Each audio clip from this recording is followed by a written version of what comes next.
I walked through the early morning mist, the cold biting through the thin fabric of my jacket. The streets were quiet, too quiet. A strange heaviness hung in the air, almost as if the world itself was holding its breath, waiting. I had just left my house when I got the call. The voice on the other end was grim. The kind of tone you never want to hear on the other side of the line. James Stewart is dead.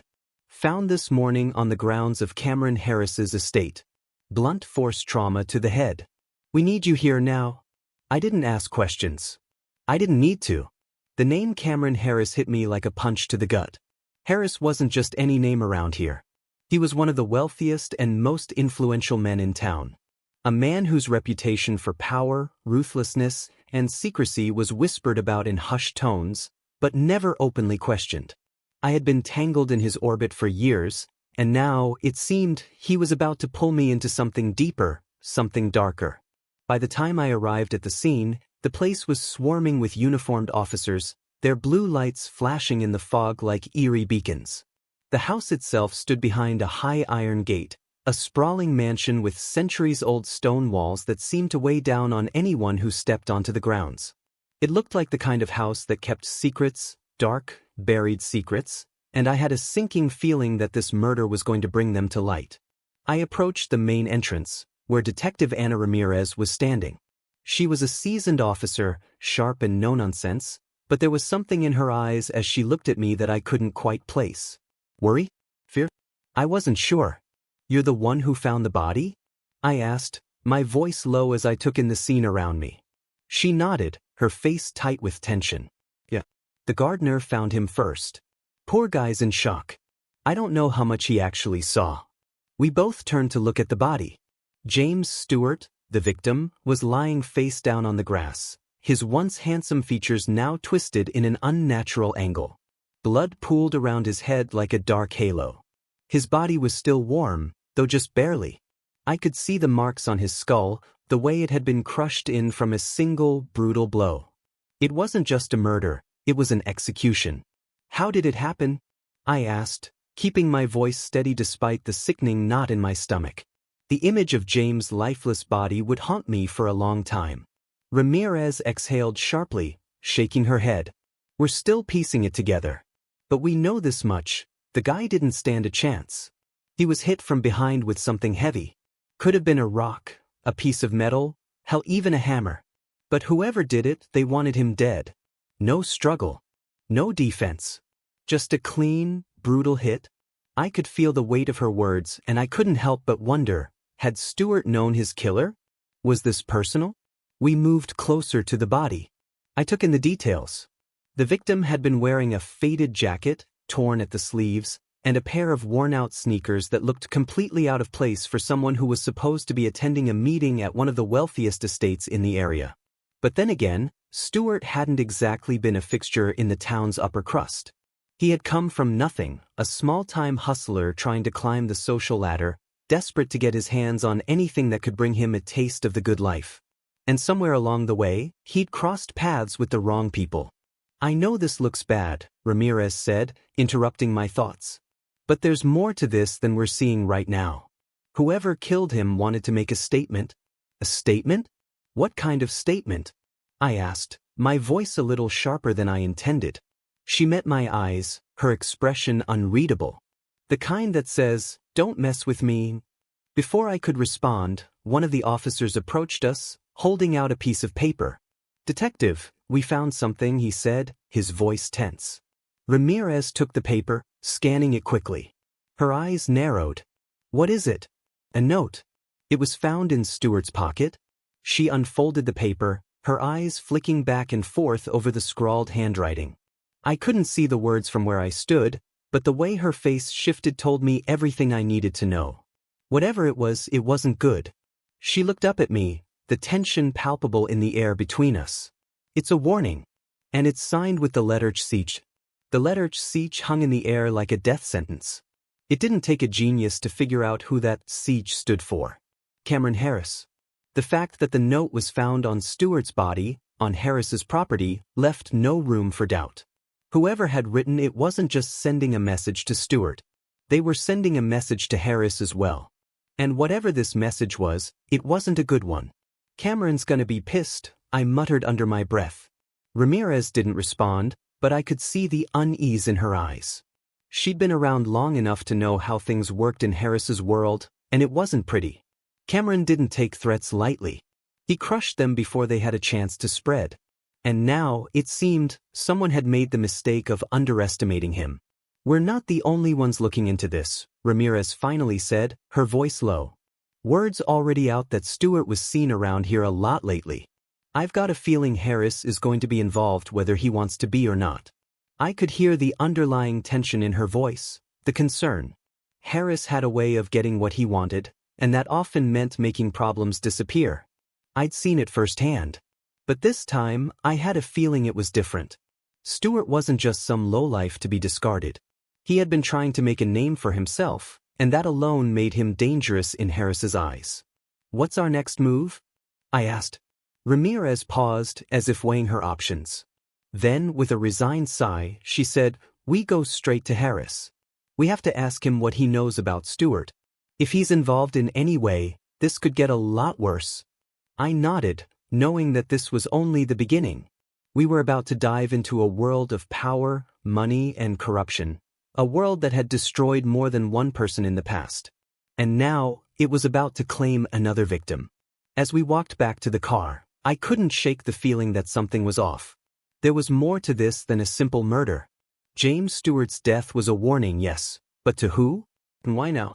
I didn't have the answers yet, but I was sure of one thing. Whatever had happened last night, it was only the start of a much bigger game, and the stakes were about to get much higher. The next day, we made our way to Cameron Harris's estate. It wasn't just the size of the house that made it intimidating, it was the sheer presence of it.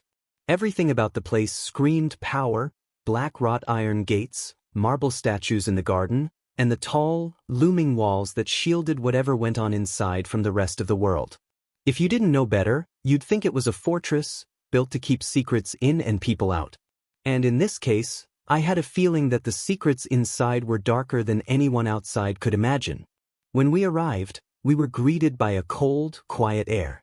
The place was impeccably kept, too much so, as if the grounds were prepared for some kind of public event, pristine and perfect, every blade of grass in its place. Cameron Harris wasn't expecting us, but that was nothing new. She never expected anything. I'd met her several times over the years, and though she'd always been polite, there was something distant about her. A coldness in her eyes that made you wonder whether she was ever fully present.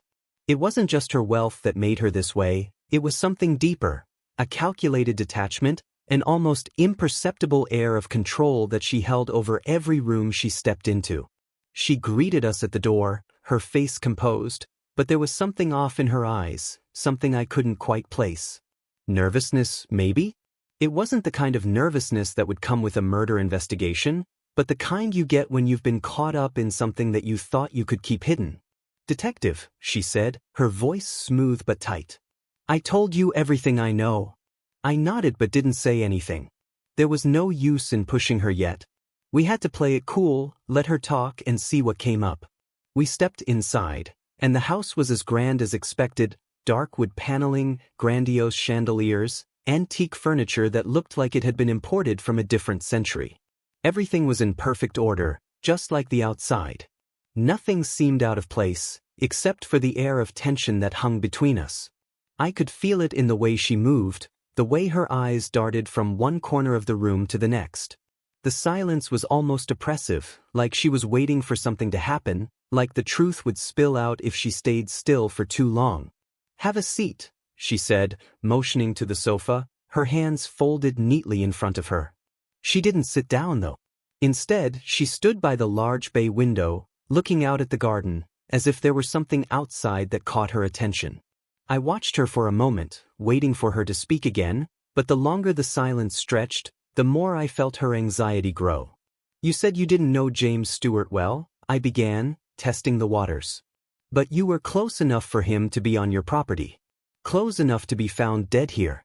Was there anything unusual about his visits lately? She stiffened, her gaze flicking to me quickly before returning to the garden. There was something in the way she avoided eye contact that felt off. It wasn't just that she was lying. It was that she was hiding something much deeper. I told you. We spoke a few times.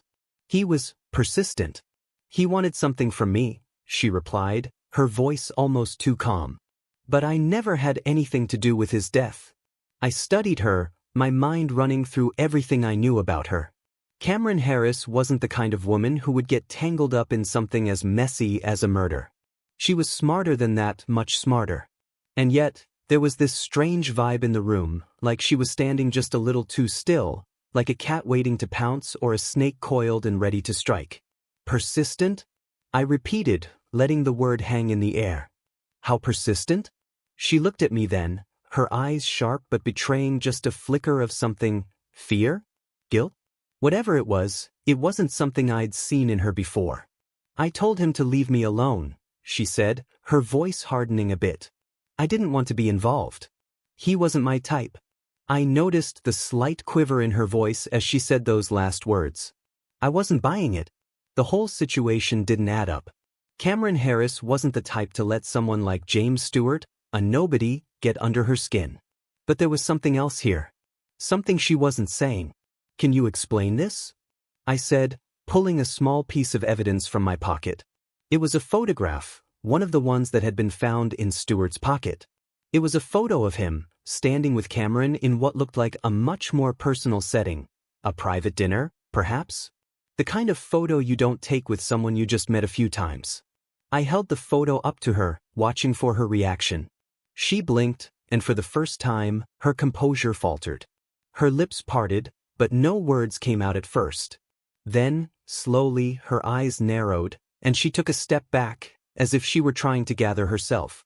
That's just a picture from a charity event, she said, her voice shaking slightly, but she recovered quickly. There's nothing to it. I didn't know the man well.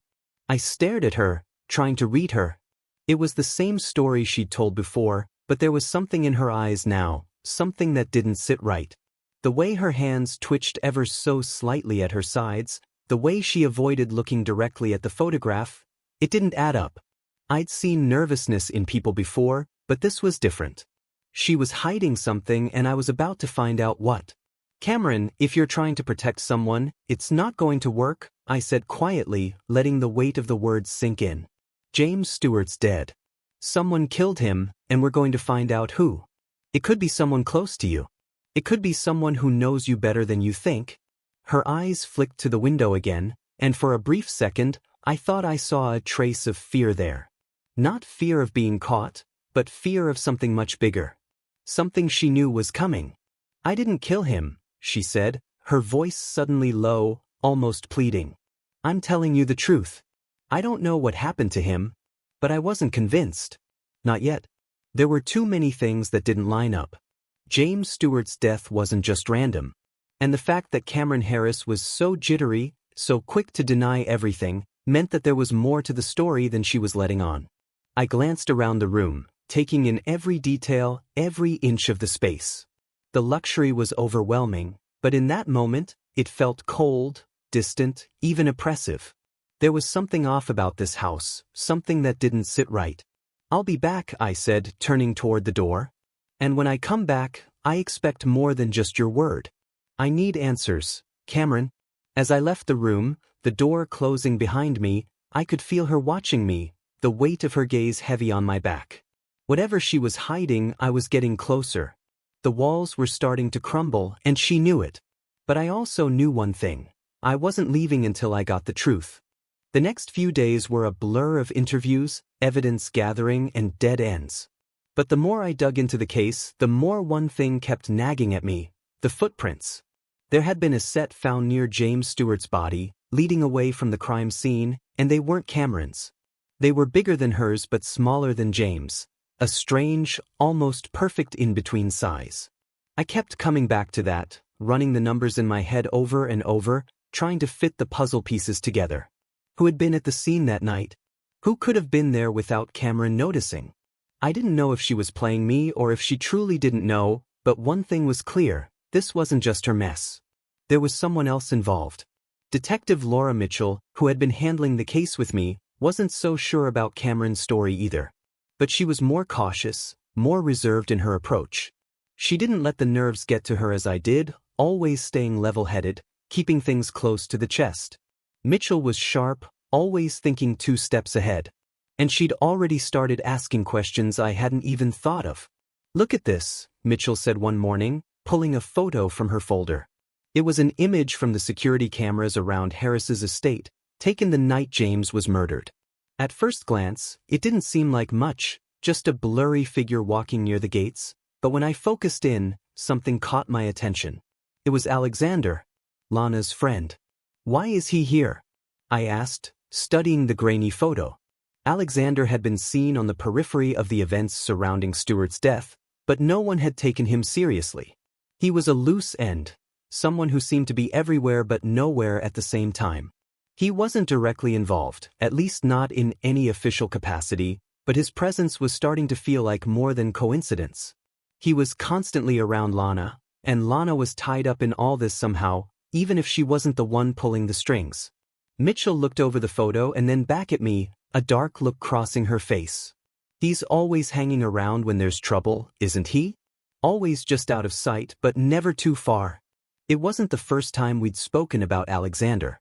Ever since Lana had come into the picture, Alexander had been lurking in the background, a quiet observer, like a shadow that never quite left her side. He'd been present at all the major events, always appearing just when Lana was involved. He'd even been around the night Stuart was killed, but he'd slipped past everyone without anyone giving him a second thought. Now, that was starting to feel like a mistake. I rubbed my temples, the headache from lack of sleep making it hard to focus. "You think he's involved?" "I don't know yet," Mitchell said, her voice calm but firm. "But it's too much of a coincidence. This guy's too close to the action for my liking. And let's be honest, if there's one thing I know for sure, it's that people who are too quiet always have something to hide." I nodded, the feeling in my gut growing stronger. Something about Alexander didn't sit right. I'd seen him around Lana enough times to know that he wasn't just a concerned friend. He had an air of familiarity with her, something deeper. And though Lana had seemed innocent enough, there was this creeping suspicion that she wasn't telling us everything she knew about her relationship with James. I decided to dig deeper into Alexander's background. I didn't trust him, but I needed more than just gut feelings to go on. I had to figure out what his connection to Lana really was. Was he just a friend, or was there something else there? Something darker? I started with what we knew. Alexander was in his late 20s, good-looking in an almost model-like way, tall with sharp features and dark, intense eyes. He didn't have the same kind of money that Lana did, but he moved in the same circles.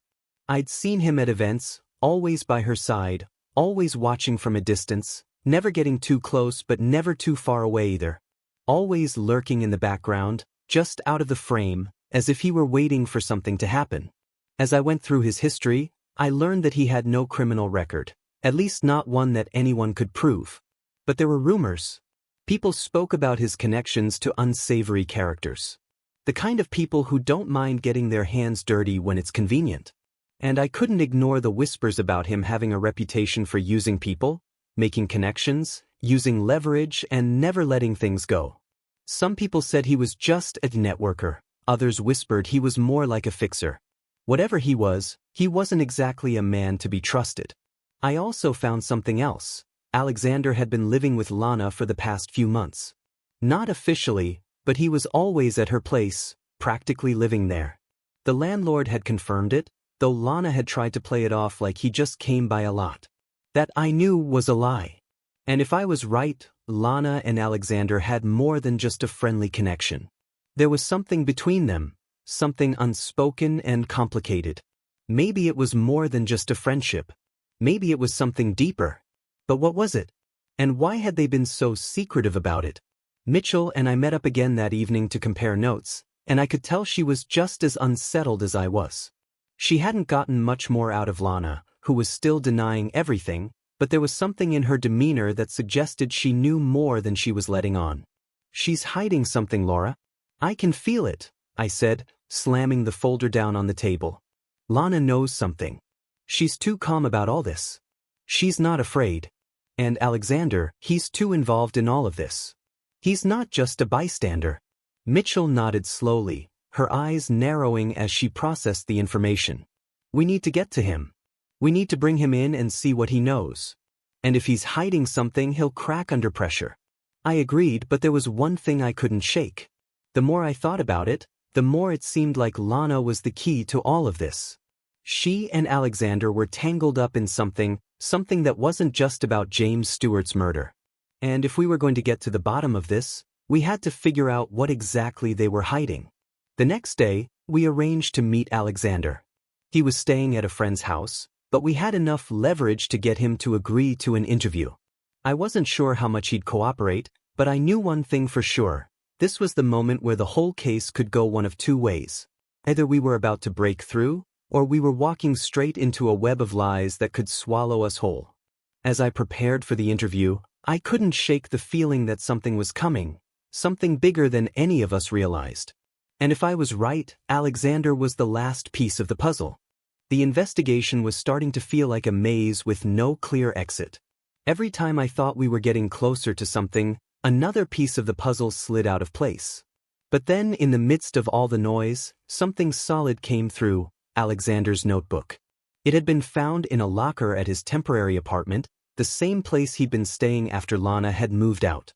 I wasn't sure why it hadn't come up earlier, but when I saw it, I knew immediately that it was going to be important. It wasn't just a random notebook, it was personal, far too personal for someone like Alexander to be keeping so openly. His feelings for Lana were written out in pages and pages of long, rambling entries. I opened the notebook and immediately saw the familiar, messy handwriting. He was clearly obsessed with her, but there was something even darker lurking beneath the surface. One entry in particular stood out. I know she doesn't love me, but that's okay. She will.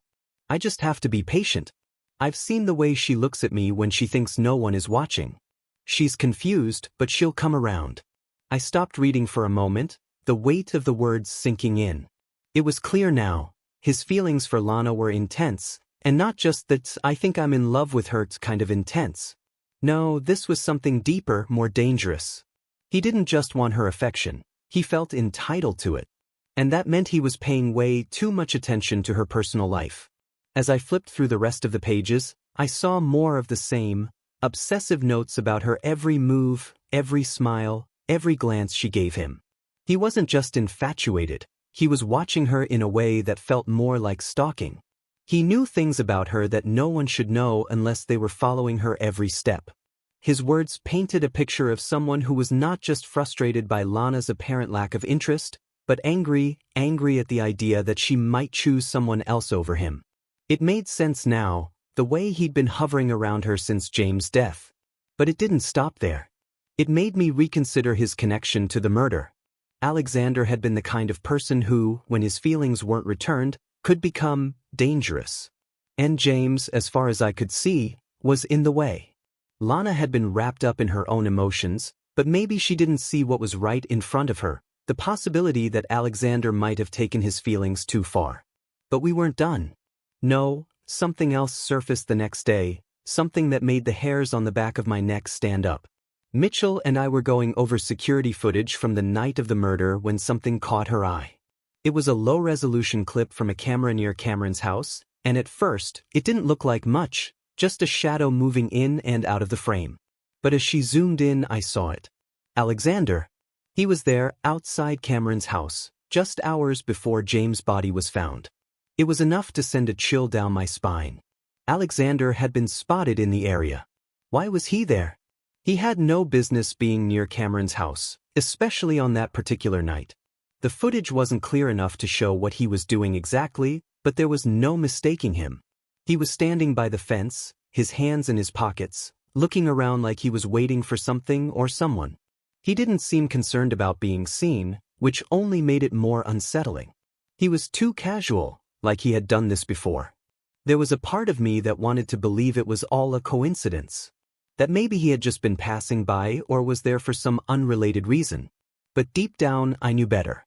His notebook, his obsession with Lana, it all pointed to something far more sinister. He was tied to this in a way that was becoming impossible to ignore.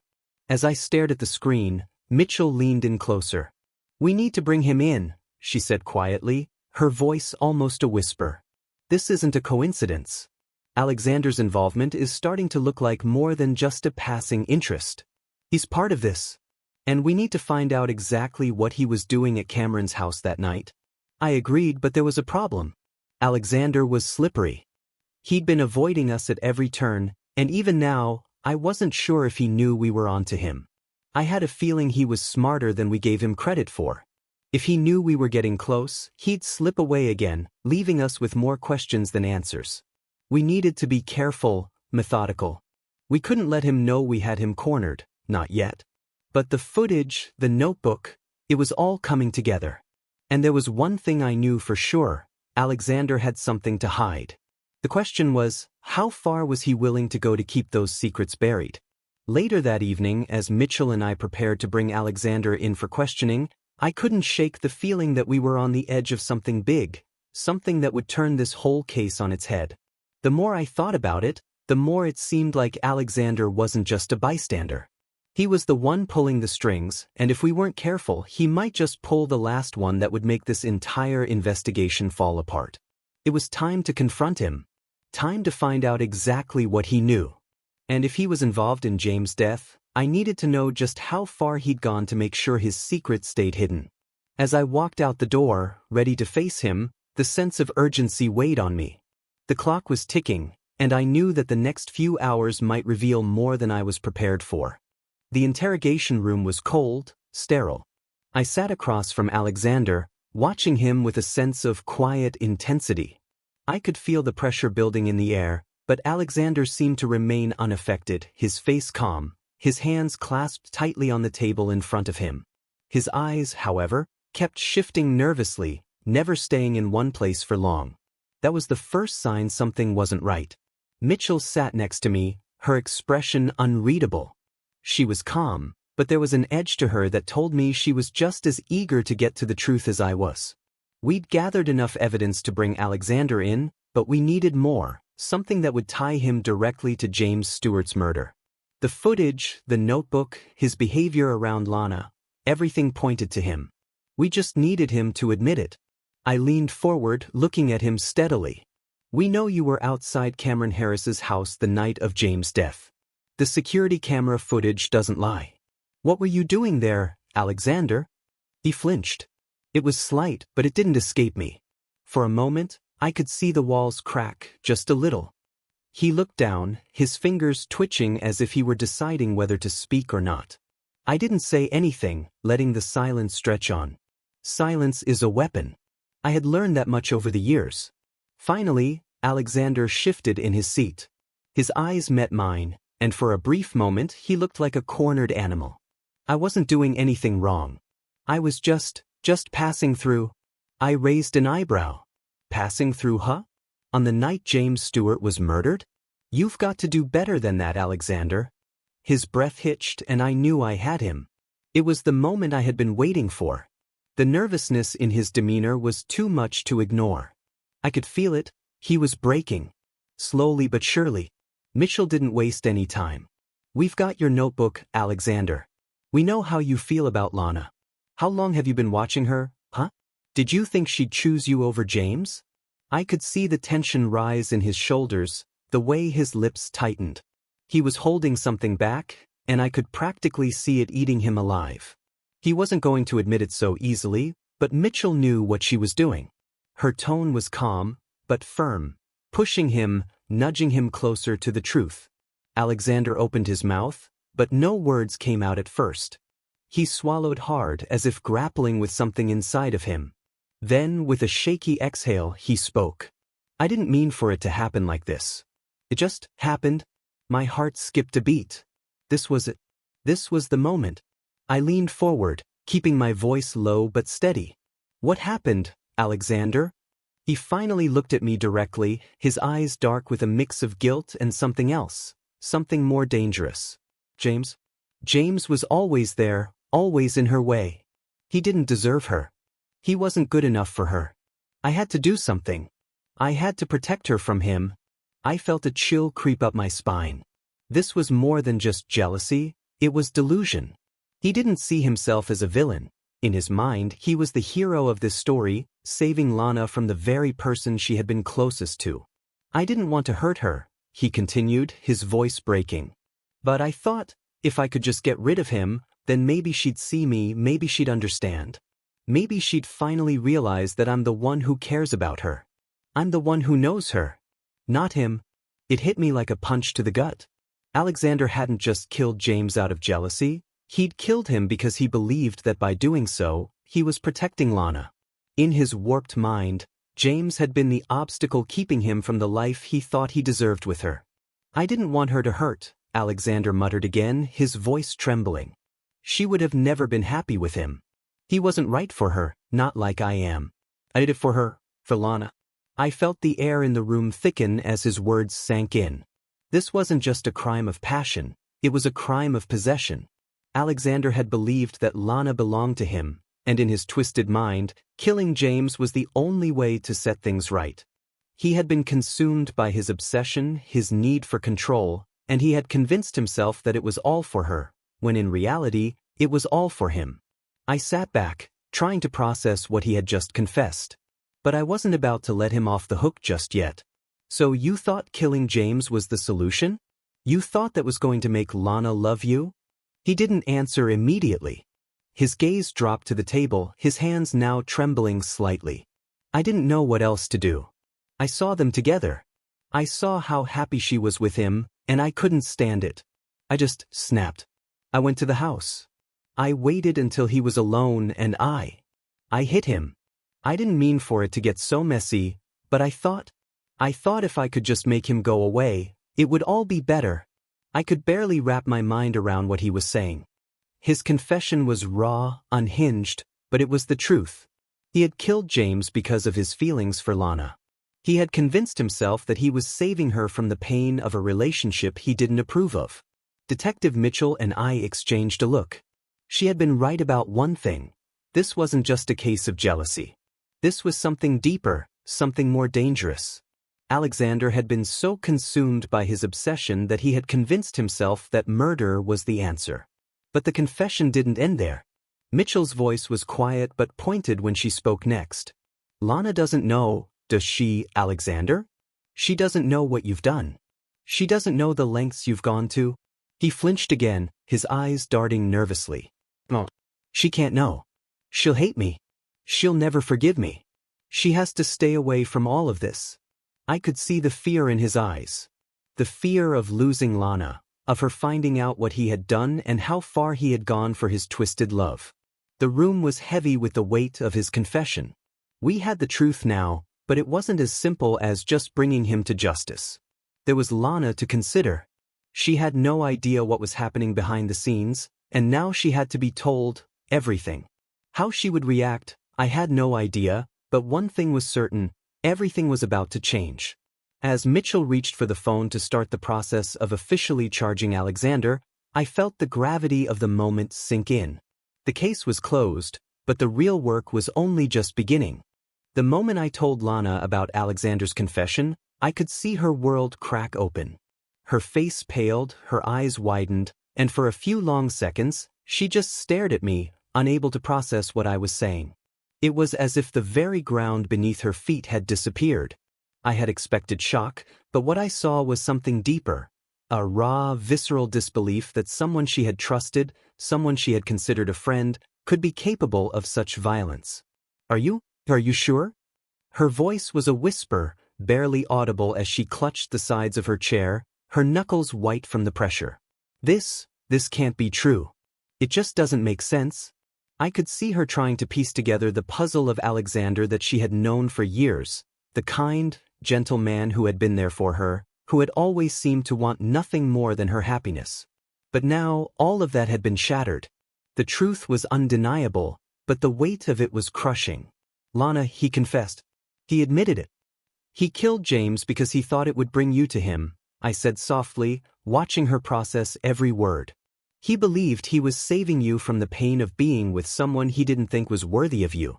Her eyes welled with tears, and she wiped them away quickly, trying to maintain some composure, but the cracks were already showing. I don't understand. How could he do this? How could he hurt him? I thought he cared about me. I thought he was my friend. I could see the hurt in her eyes, the deep betrayal, and for a moment, I felt guilty for dragging her through this. But she had to know. She had to understand the truth, even if it was painful. Lana, Mitchell spoke up from beside me, her voice gentle but firm. We're going to make sure he's held accountable. But right now, we need you to stay strong. We need you to be okay. Lana shook her head slowly, still in a daze. She wasn't ready for this. None of us had been. How do you prepare someone for the realization that someone they trusted, someone they loved in their own way, had murdered a person they cared about? How do you tell them that the very thing they had believed in, the safety they had felt, was all a lie? Mitchell and I exchanged a glance. It was time. We couldn't delay it any longer. Alexander had confessed, and now the process of justice had to begin. We walked out of the room to find him sitting quietly in the interrogation room, his hands folded in front of him, his posture slumped.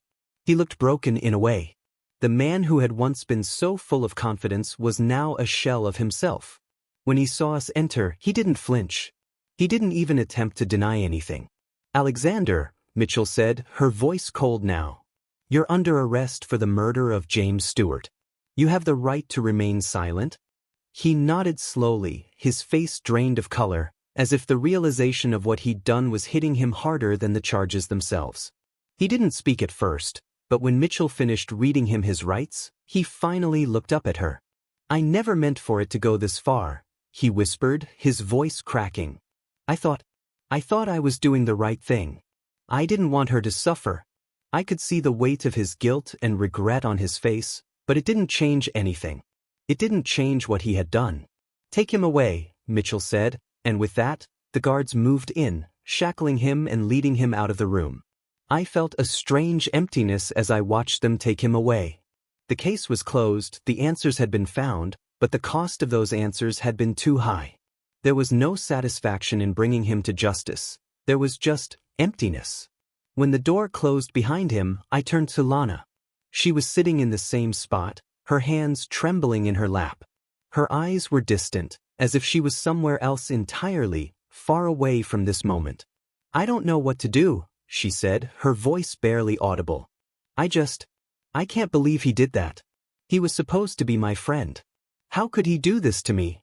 I sat down beside her, my heart breaking for her. There was nothing I could say to make this better. Nothing I could say to erase the pain or the sense of betrayal. All I could do was be there for her. Lana, I said softly, trying to offer some comfort. You didn't do anything wrong. You couldn't have known. She nodded slowly but didn't respond. The words didn't seem to reach her. How could they? How could anything fix the depth of this betrayal? The days that followed were a blur. Alexander was processed, his trial set to begin, but all I could think about was Lana.